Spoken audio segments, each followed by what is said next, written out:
Right, good evening.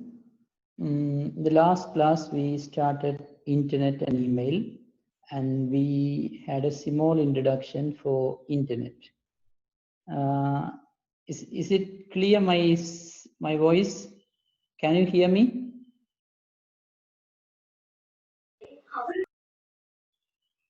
But about my sound quality, is it clear? Can you hear me? Yes, sir. Okay. Right, so we started internet and email unit in the last class, and we covered a very short part there, right? We had taken only few things. So let's take a look at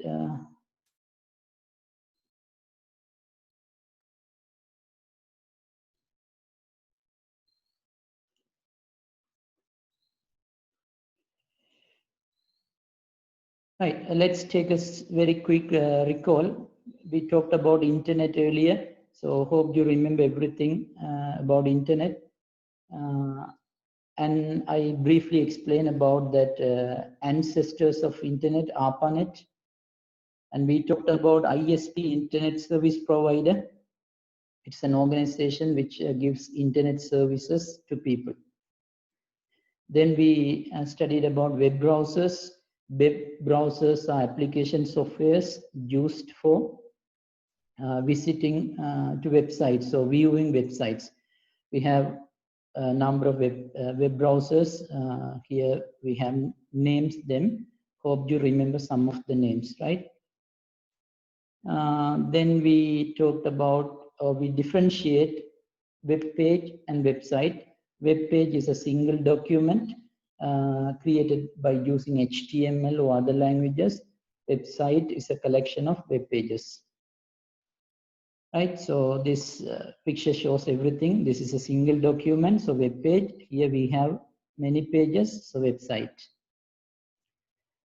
Then we took one of the important headings, www. So hope you remember that term. www is a collection of web pages which are saved in web servers.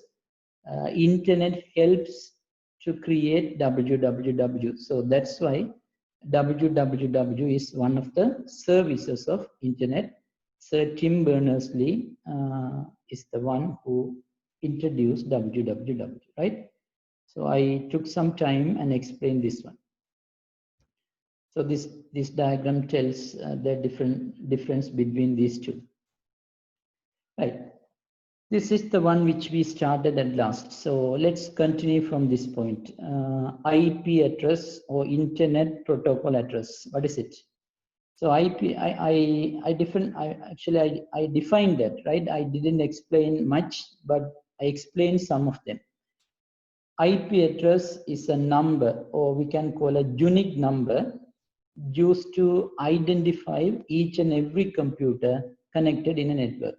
It may be a normal small network, or it may be a largest network like internet, right?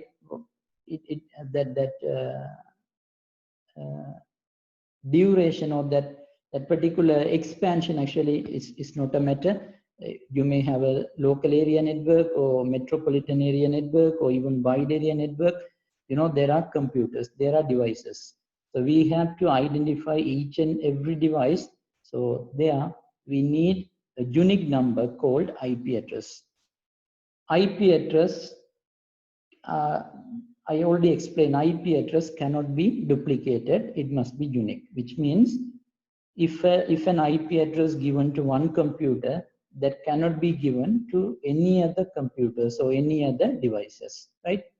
So generally, IP addresses are given by ISPs, Internet Service Providers, assign or provide IP addresses to mobile phones and and computers and some other devices. There may be some confusion because you have or we have IP addresses in two different categories. We have private IP addresses and we have public IP addresses. But actually that is slightly advanced for grade 11 or for grade 10, these are actually not important.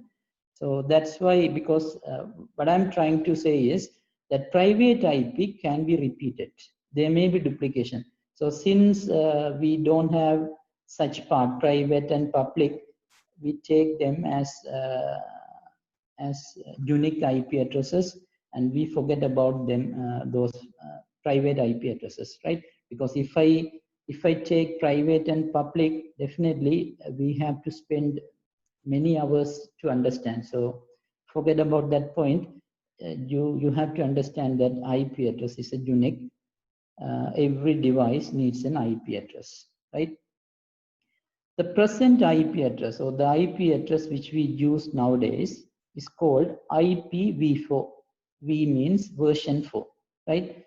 So IPv4 generally uses 32 bits. I will explain about this this idea or this 32 bits. So nowadays we use IP address as IPv4, and it has 32 bits. Look here, we have a small example for IP address. Look here, IPv4 has a format. This IP address has 4 parts, right? So this IP address has 4 parts. This is the first part. Here we have another part, right? Third one and fourth one. So the typical IPv4 address has 4 parts.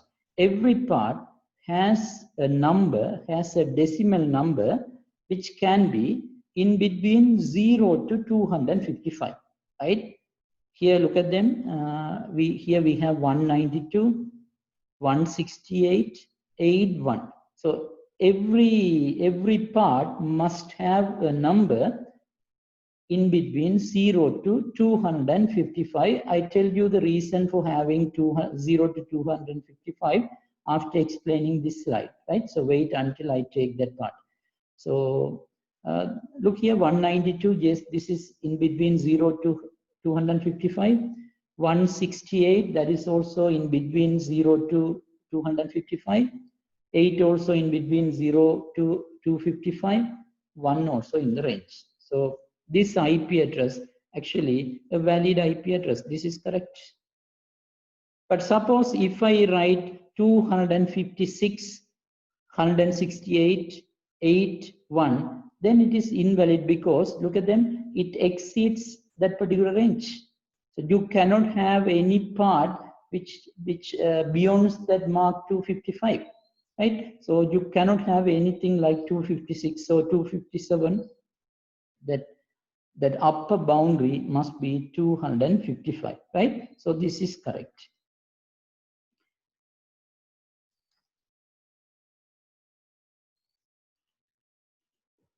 Right, so let's take this simple example and we can understand further. So here 2 computers are connected with the wire, right? So I have connected both of them using a wire. So which means I have a network, because if it is a network, minimum 2 computers must be there. So I have 2 computers, so definitely I can call this as a network, right? Even though the computers are connected, they cannot exchange anything without having IP address, right? So if they have IP address and if they have connection between them, yes, they can, but otherwise they cannot. So now assume IP address is given for both computers. For computer A, this is the IP address 192.168.10.10. For computer B, 192.168.10.11, right? So both of them are different IP addresses. Here I have, right? Here I have 192.168.10.10. Here 192.168.10.11. So definitely both of them are different. Now this computer, which means computer A, wants to communicate with computer B, right? Computer A wants to communicate with computer B, assume IP addresses are given for both computers, right? So just take an assumption, right? Just take a simple imagination. So now this computer is about to start sending something like a picture, right? It starts sending a picture to this computer, right? So when the picture is to be sent, definitely this computer should add the IP address of the computer B, because without having the IP address of the receiver, the data cannot be transferred to the exact destination, right? So just take an imagination that picture is there. Along with the picture, that IP address of that particular computer B is added or is pasted. It's a kind of imagination, like the real world example. In real world, we send letters or posts to the others with the help of envelopes. Inside of envelope, we put our letters or we put our photographs. On top of or on the envelope, we write both the receive address and sender details. Then only your letter will be sent to the exact destination correctly. So just take that real world example and compare to this instance. So here also, your picture, you have a picture in computer A that has to be transferred to computer B, right? So that picture must take the IP address of the computer B as well as the IP address of computer A, right? So now both IP addresses are added to that particular image, right? So assume this computer starts, sorry, computer A has sent that particular image. So now the image is there, right? Image is there. Once the image is in computer B, now computer B has to identify the sender, because it receives a particular data from one computer.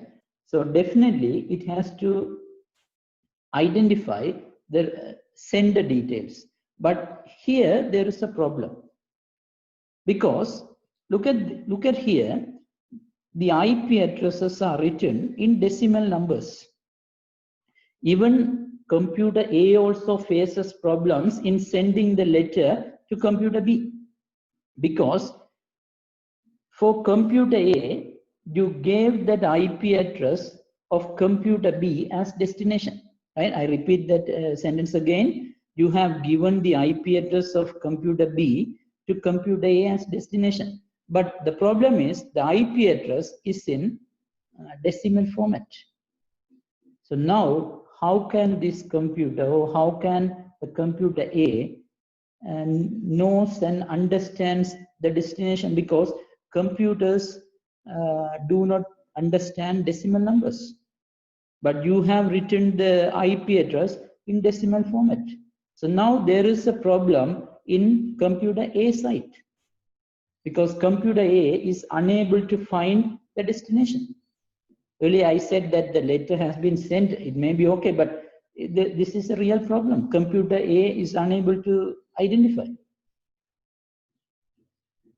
Okay, so suppose if the letter comes to B, it never goes, but if it comes to B, there is also a problem, because computer B doesn't know the sender, because you can send the IP address definitely in a decimal number.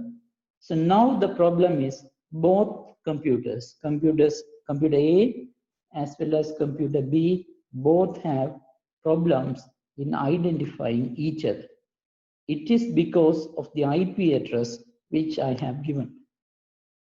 I have given the IP address in decimal format, but computer doesn't understand IP addresses which are in decimal format.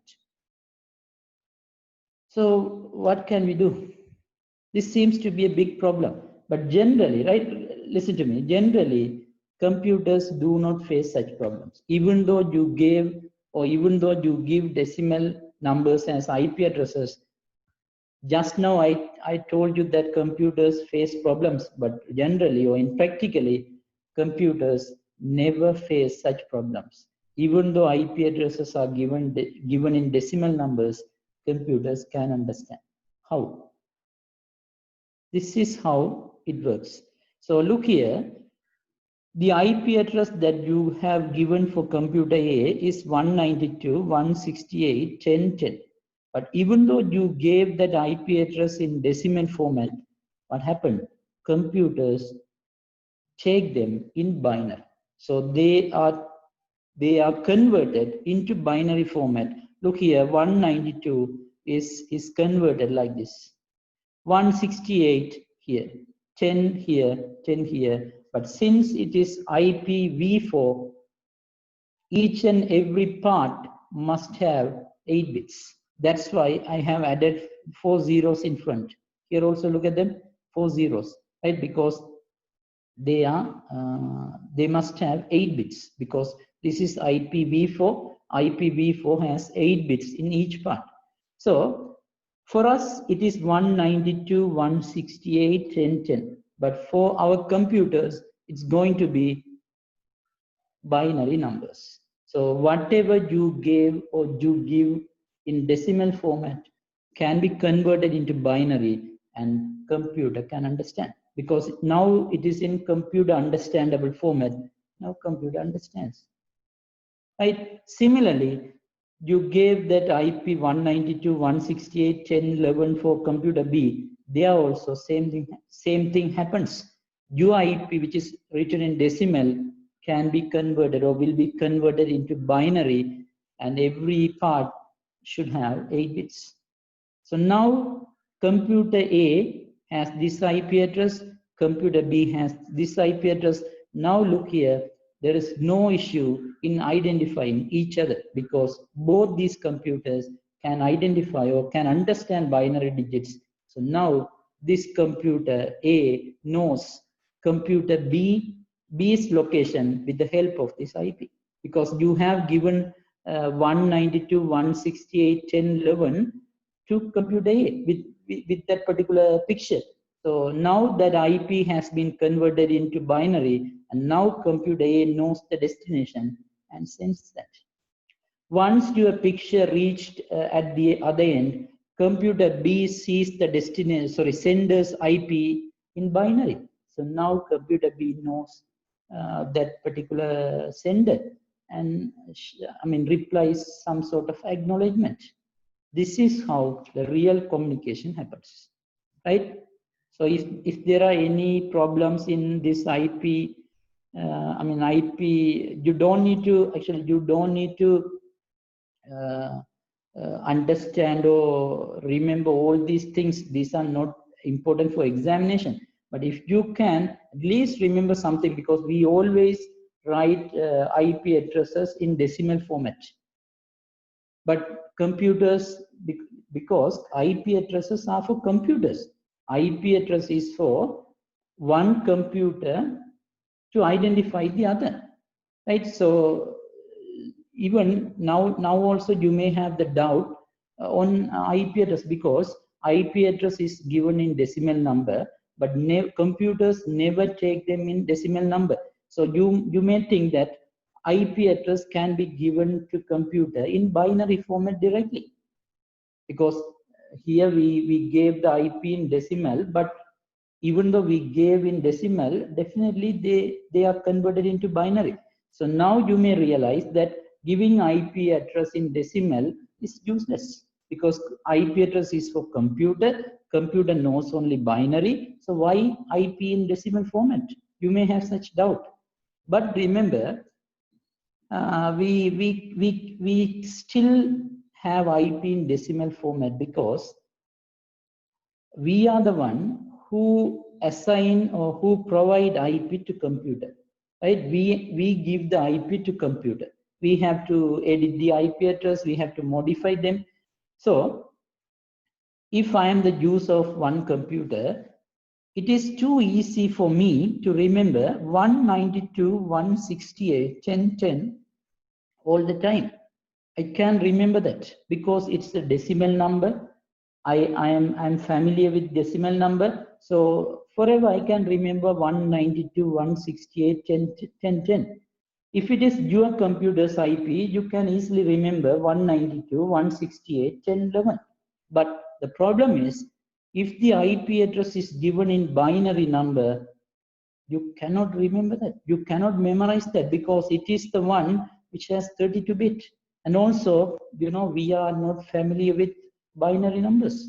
So this may be the reason why IP addresses are written in decimal numbers. But in computers' point of view, definitely IP is taken in binary form, right? So try to understand the reason for writing the IP in decimal. So we write in decimal because we are familiar with decimal numbers, but computers are not familiar with decimal numbers, so they take in binary form, right? So this is the binary format. For now, I can simply say this IP address is for us. This IP address is for machine or is for computer, even it is for mobile phone, right? Okay, now come to the point. So every part has 8 bits. So how many bits are there? Totally 32 bits are there in IPv4. Earlier I told you that every part can have a number in between 0 to 255, right? I told you that each and every part has a number in between 0 to 255. But I didn't tell the reason earlier, right? So now time to take the reason. What's the reason? Now look at this part. This is in red color. How many bits are there? You have 8 bits, right? You have 8 digits. So when you have 8 digits, right? When you have 8 bits, you can have a number, decimal number in 2 to the power 8 format. That may be the largest number to be formed by using 8 bits. Have you understood? You have 8 bits, which means ones or zeros. To form a decimal number by using these 8 bits, right? You have to write a simple formula 2 to the power 8. So if it is 2 to the power 8, 2 to the power 8, 256, right? So 256 numbers can be there in your decimal format. But, always decimal numbers start from 0. So 0, 1, 2. So definitely it must be 2 up to 255. Then only you can have 256 numbers. Have you got it? Right? So to understand that meaning, you have to go in the opposite direction, right? From binary to decimal. So in binary, you are allowed to have only 8 bits. So if you use 8 bits, you can have a decimal number in the form of 2 to the power 8, which means 256 decimal numbers can be there in one part. But decimal numbers start from 0. So 0 up to 255. So in between 0 to 255, you have 256 characters. That is the reason why I told you to have 0 to 255. Right? Hope you understood that idea also, right? So now you have a depth knowledge in IP address. Even maybe in the last class, I had an introduction for IP, but we didn't elaborate everything. But today you got some idea about IP address. So IP address is in decimal format, but computers are always taking them in binary format and able to understand each other, right? So in IPv4, there are 8 bits in one part. So sorry, altogether you have 32 bits, right? Right, look here. There can be 2 to the power 32 number of IP addresses assigned to computers in IPv4. So now we all know that IPv4 has 32 bits. 32 bits, which means 32 zeros, 32 ones. First digit is 1, the remaining 31 are 0. So whatever, right? So you have 32 bits. So by using those 32 bits, you can produce 2 to the power 32 IP address, right? So try to understand this simple mathematics. You have 32 digits, so 32 bits. By using these 32 bits, this is possible, or it is possible to create a 2 to the power 32 IP address. You know, 2 to the power 32, it's a big number, it's a huge number. But nowadays, the internet is improved. You know, internet is very fast, and we access the internet from so many devices, right? We used to access the internet from mobile phones, computers, laptops, tablets. So even in a region like Jaffna, there are many devices in a single home. You are able to access internet from 4 or 5 devices in your home. So which means all of your devices have IP address. If you have 4 devices at your home, those 4 devices have 4 IP addresses. Now imagine the world. There may be billions or billions of people who use mobile phones and computers and tablets. So there is a problem because you have only 2 to the power 32 IP address. There is a limit, but the usage of internet is increased. So what is the real problem? You will face IP shortage in the near future, right? Because at one stage your IP addresses should be over, right? You don't have any IP addresses to be assigned to computer. So this may be the real problem when you have IP address v4, because IPv4 has 32 bits. So which means only 2 to the power 32 devices can have IP address. But the usage of internet is increased. So nowadays they face a problem for supplying IP address to users. This is where they introduce another IP version called IPv6. So IPv6 uses 128 bits, right? So when 128 bits are used, you know, you can have 2 to the power 128 IP addresses, which is very big, right? So maybe for decades, there is no IP shortage. But even though IPv6 is introduced, most of the devices still use IPv4 because still there are IP addresses available in IPv4, but IPv6 has been introduced, right?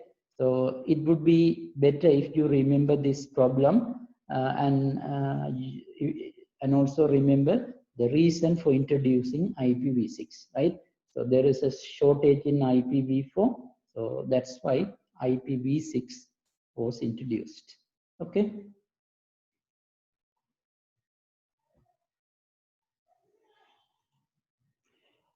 Right, so if you have any problems or any doubts, ask me. I will give some time to ask questions in IP address. Anyone has problems in IP?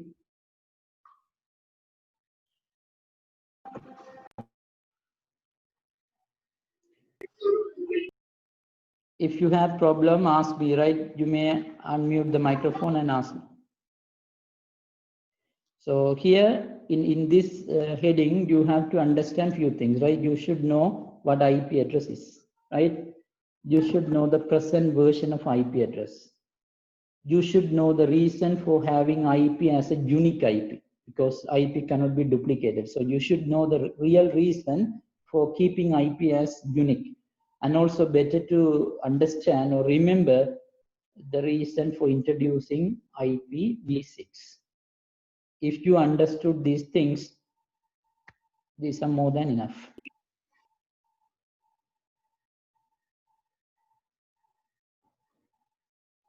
Right, so you all understood, right? Okay.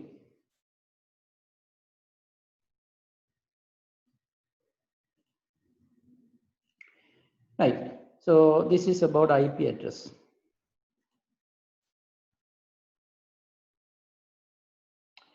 Right. Then let's take another important heading, that is Uniform Resource Locator, URL. Right. So listen to me carefully. This is another important heading in this unit. In the last class, we talked about the differences between web page and website. Right. So I mentioned that there are so many, maybe thousands or millions of websites around the world. Every website has web pages. So now we all know that a website has many web pages, right? So if it is your school website, there may be hundreds of web pages. If it is a website of Sri Lankan government, there may be many web pages. Right, listen to me. For accessing or for visiting every web page, there is a unique address needed. Right, for accessing each and every web page, there are billions of web pages in the web server. You can visit to any web page directly, right? Even you can visit to your school web page, one of the web page directly. So what do you need? There is an address needed. That address is known as Uniform Resource Locator. Right? So wait until I finish, right? You have to get a clear idea when I take some other things, right? So for the moment, I'm trying to explain in this manner. There are web pages in the web server, or there are web pages in a website. Each and every web page has an address. In fact, it's a unique address. That address is called Uniform Resource Locator, URL. For example, if your school website has 100 pages, right? Assume your school website has 100 pages. So tell me how many URLs are needed for your school. There should be 100 URLs, because all these 100 pages have or need a unique address, that is URL. Right? So your school website definitely has 100 URLs. Similarly, if I take the Sri Lankan government official website, so assume that there are 500 pages there. To see or to visit those 500 pages, definitely you need 500 URLs, 500 address. So this, because it's a very simple idea, because you have web pages. Any web pages can directly be accessed. So how can we access a web page? There should be an address. That address is called URL. Okay, before I continue, I will show something as a practical. Look here.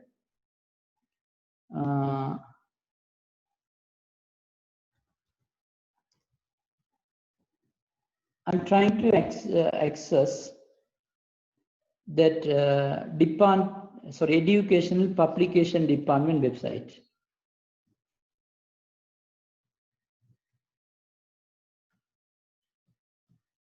Right? Educational publication department. I am in the first page of the website. It's a website. There may be many pages. I am in the first page, or I can call that as main page. So this website has many pages. I come to the first page or main page. You know, the first page or the main page of a website is always known as home page, right? So now I am in the home page of educational publication department. For all the website, there is a main page available. That main page is called home page. In the main page, there are links. See, all these things are links to other pages. So what happens if I click on About Us? There will be another page displayed. Look at them. Look here. This is another page. This is not the home page. Now I am not in the home page. But see, if I click on home, this is home page. So generally, we have to visit to the home page first. In the home page, links for the other pages are here. These are the links, hyperlinks. So when I click on the hyperlink, I can be able to visit to the other pages. Even in your school website, there is a home page. That main page is known as home page. Once you visit to the home page, you can find the links for the other pages, right? So this is a new idea for some people, home page and linked pages. Home page is the main page of a website, and once we visit to the home page, we are able to see the hyperlinks for the other pages, right? So it would be better to see this definition. Okay, home page is the name of the main page of a website where visitors can find hyperlinks to other pages on the site, right? So everyone wants to go to the home page of a website because we all know that links are there for the other pages, right? That's why even I also visit to the home page of Educational Publication Department, right? Okay. Now look here. This is the web browser, right? I just opened the web browser, Google Chrome. In the Google Chrome address bar, this is called address bar. On the address bar, that URL is there. This is known as URL. I just want to copy the URL because this is too small to read. That's why I just want to copy and paste in a notepad. Right? I just want to paste in a notepad. Right, look here. Hope you are able to see that.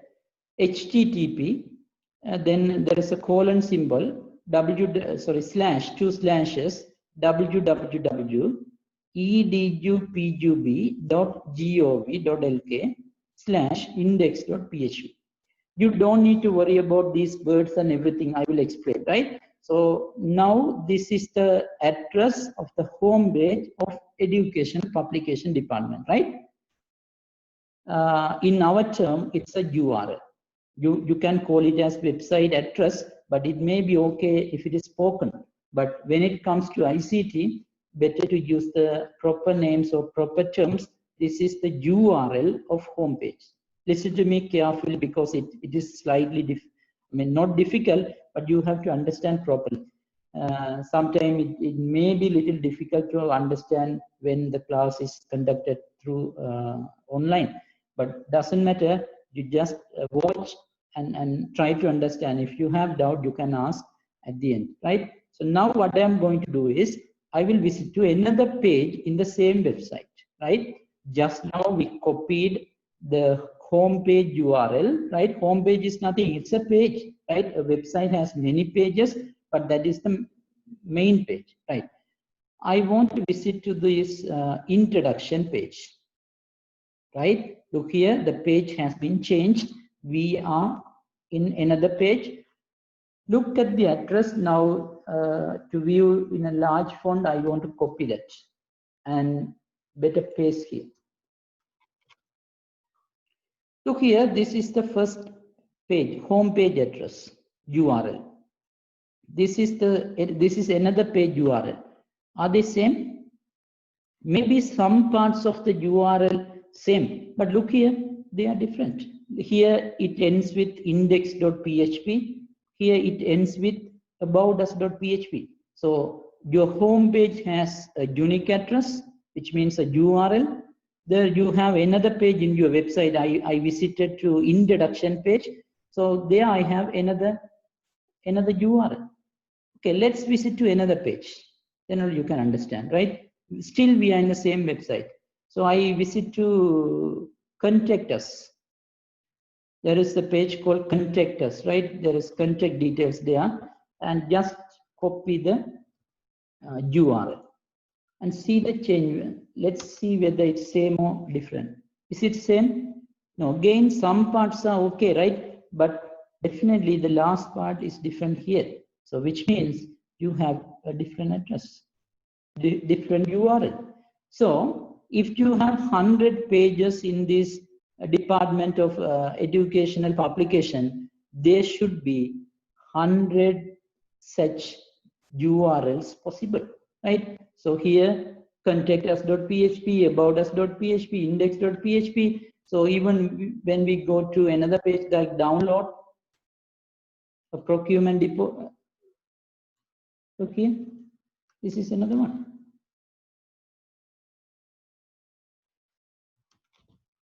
Okay, this is slightly lengthy, but it is different, right? So now hope you all understand this idea, right? So now we are within one website, right? Similarly, if you visit to your school website, yes, there is a URL for your homepage, and there should be unique URLs for each and every web page of your school, right? So not only education publication, not only your school website, you know, there are billions of websites around the world. Those billions of websites have so many web pages. Each and every web page has a unique address that is called URL. That is called URL, right? One second, look here. I copy this URL, right? About us.php. So suppose if I know this, right? If I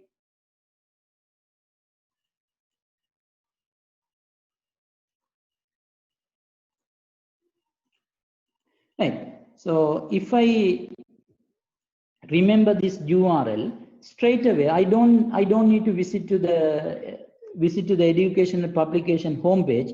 Straight away, I can type that address or URL on the address bar and visit. Now look here, I visit to that particular page directly. Have I visited to the home page now? No, because I know that address, right? I know that address, or I know that particular URL for that page. I just type in the address bar and straight away I got that particular page. Similarly, if you want to visit to that contact PHP page, contact page, just type that address in the address bar, right? And immediately you will be taken to that particular page. But the problem is, you know, remembering, right? Remembering edupgub.gov.lk may be okay, easy. But you cannot remember all these things, index.php, about us.php, context, look at them, it is slightly different, slightly lengthy. So we all try to remember the home page address, because home page address is short. Even this index.php actually not necessary, it is found there, but without this you can visit. So you have to remember only www.edupgub.gov.lk. You don't need to remember the other thing. So we all remember the home page URL and want to visit to home page. Once we are on the home page, you know, links for the other pages are found. So just we click and visit to the other pages. No one has the ability to remember all these thousands or billions of URLs. Even if I want to go to Facebook, I can remember www.facebook.com. That's enough for me. So once I type www.facebook.com, I will be taken to Facebook site. But there, if I want to visit to other pages, there are links. I can click the links and visit. But remember, for other links, definitely the URLs different. URLs changed, right? So this is the simple idea for understanding the term URL. Come to the definition now. An address used to identify each and every web page uniquely is URL, right? So like I said earlier, if you have 100 billion web pages around the world, how many URLs needed? There should be 100 billion URLs needed. For every page, there is a URL needed, right? A URL has a multiple parts, right? As you can see, there are parts. Look at them, HTTPS, that is one part. www, another part. See, parliament.lk or something, that is another part. So there may be parts available in a URL. So we have to understand each and every part clearly, right? So this is the URL of the Sri Lankan Parliament. I put the home page of the Sri Lankan Parliament. So if you can remember this URL easily, because look at them, www. Even you don't need to type HTTPS. I explain later. You have to remember www.parliament.lk. That's enough. But if you want to visit to other pages for which are in the Parliament website, definitely your URL must have some other parts. There may be a slash there, and some other parts appear. It is extremely difficult to remember them, but remembering this short name is easy. So if you want to take, or if you want to know something about Sri Lankan Parliament, visit to the home page for Sri Lankan Parliament first, and there are links found for other pages. Follow the links and you can have other web pages, right? Okay. Now we come to the most important part, parts of URL, right? Parts of a URL. I have divided the parts into very small, then only you can understand. Look at them. I put the first one. This is the URL of the home page of NIE, National Institute of Education. You know, that is the institution which makes the policies for education in Sri Lanka, right? They designed your syllabuses and everything. So this is the home page of National Institute of Education in Sri Lanka. http www.nie.lk. Right. Let's identify the parts first. You don't need to worry about the names. I will explain everything one by one.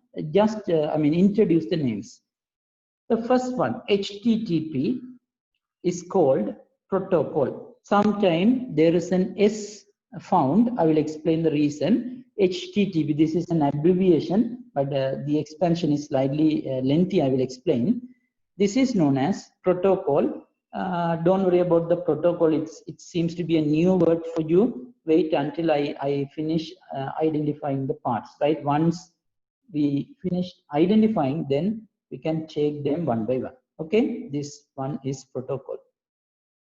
The second one, look at the blue color one, www. So we all know that it is World Wide Web, sometimes called web, right? This part is web.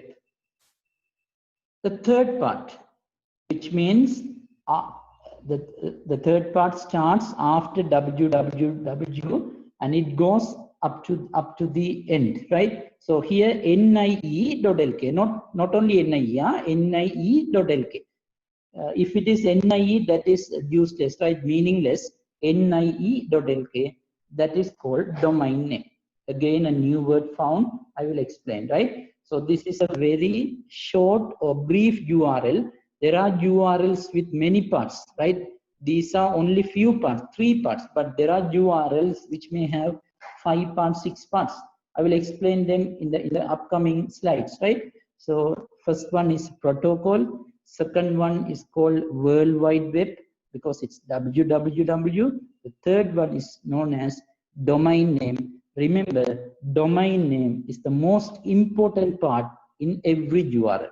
Now you don't know anything about domain name, but remember this point, domain name is very important in every domain name, right? I tell you the reason for that importance and everything in the next slides. Okay, right.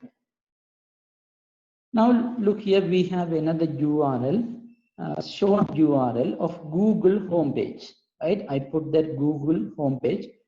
HTTP, what is it? It is a protocol, right? It is a protocol.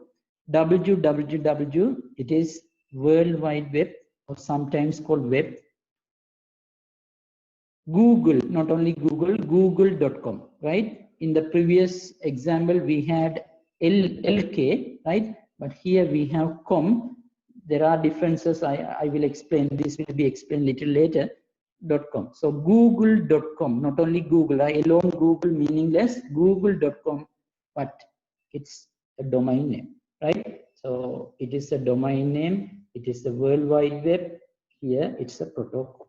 So these are 3 parts in this URL, right? Up to now, I didn't explain anything about the words protocol and domain name. Of course, you all know about www, but the other two words were not explained, right? Because it is not the right time to explain. Before that, I will show some different URL. First of all, we have to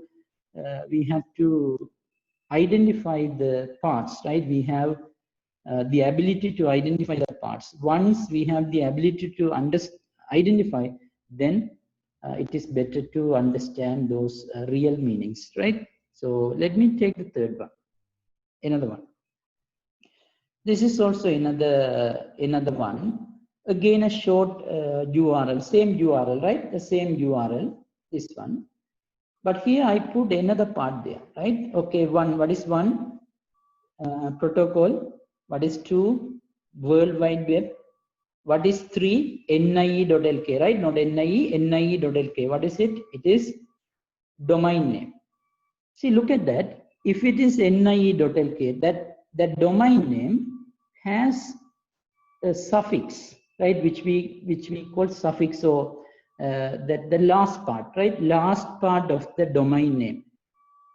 That is called top level domain name, called TLD, top level domain name.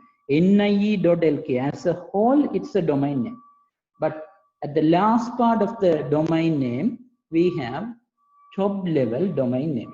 So in this example, it's going to be, or LK is going to be TLD. So now come here. So can you identify the TLD here?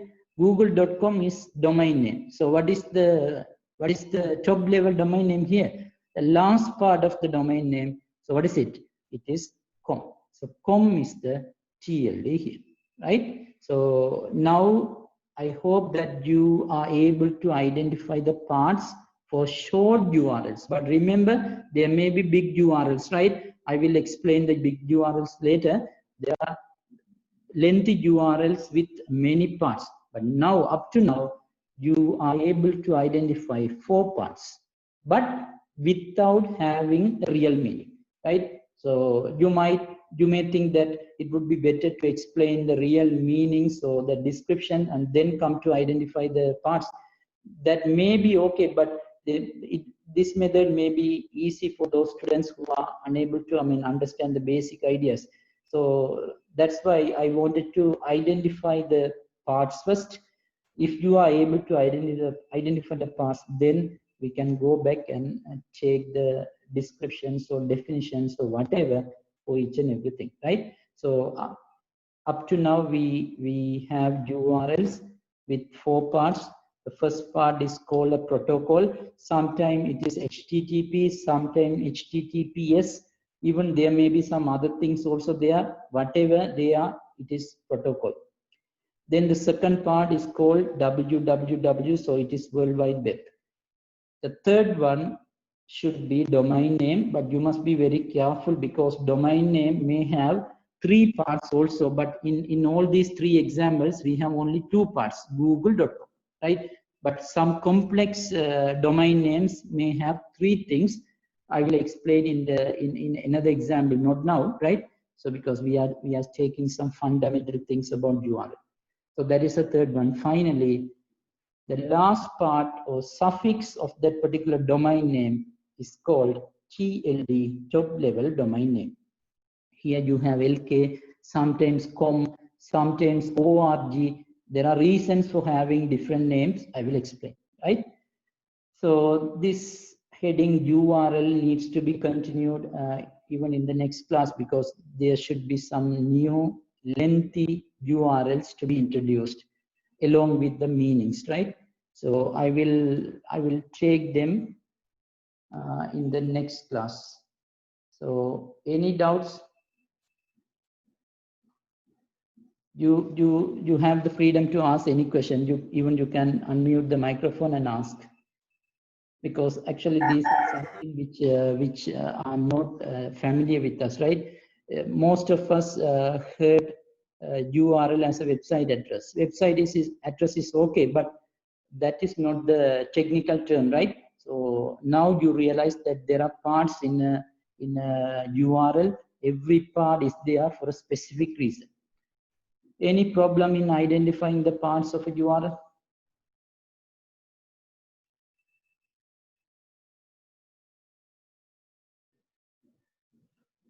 If you have doubt, right, if someone has doubt, ask me. There is no issue at all.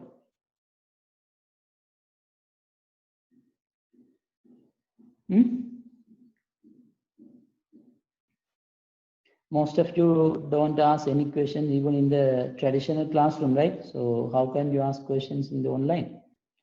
Okay, that's it. I hope that you all understood. That is the only thing which I can say, right? So I hope that you all understood these things. But